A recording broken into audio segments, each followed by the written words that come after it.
that he couldn't deliver the message to the American people.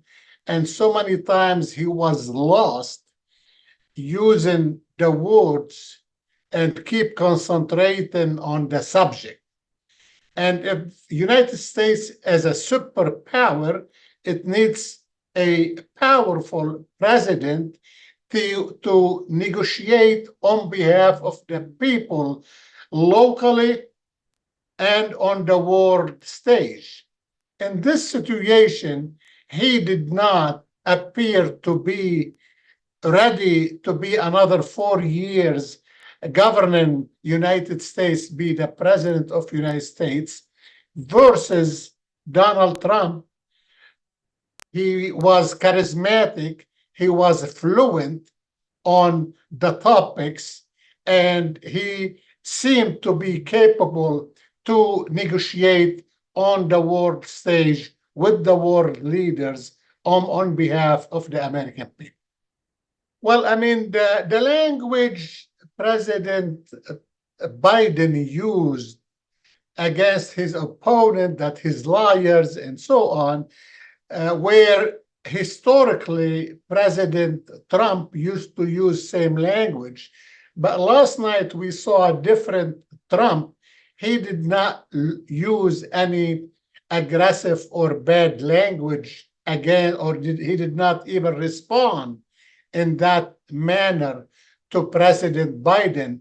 He stayed focused on the issues one by one, and he responded on the issues one by one to explain to the American people what would his political strategy would be for America to continue where he finished in 2020 versus Biden. He's taken the economy in the United States to the worst could ever be, with an inflation over 30% in 3 years, and we have wars in Europe, we have wars in the Middle East, China is a challenge in Taiwan. All of these are very important to the American people, but the most important thing to the American people is the economy, number one, and the illegal immigrants coming, where they put in pressure on the hospitals, on schools, on drugs, on crimes in the cities. All of these affect the daily life of the American people. And I think that's where the American people trust President Trump to continue his strategic policy started in 2017, and they do not trust President Biden. Well, that is very, very complicated to put somebody else now.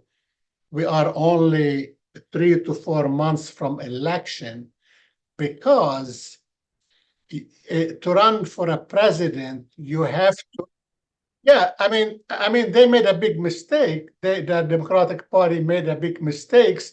They did not let anybody run against Biden in the primary. There were two candidates tried to run, but the Democratic Party did not allow them. Versus the Republican Party, they had 16 candidates all run, but they lost against Trump. And the Democrats, they did not allow him to run. They did not give him the platform, the support.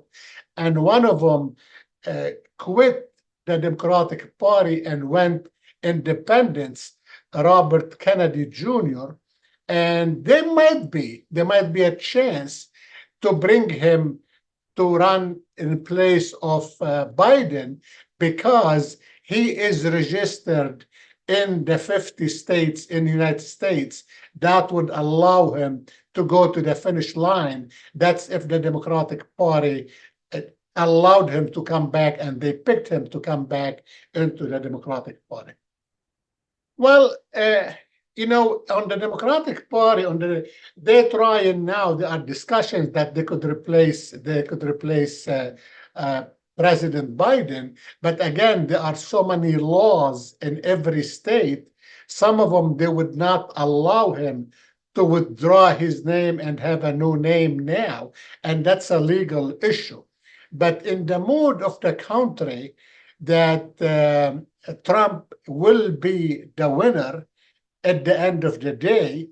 And if both of them kept running against each other, the Democrat, they are going to say, well, despite all of this, I'm still a good person to be your representative. And President Trump is going to say, no, no, no, he's too old. He cannot negotiate on behalf of United States. I'm the one who brought peace during my term.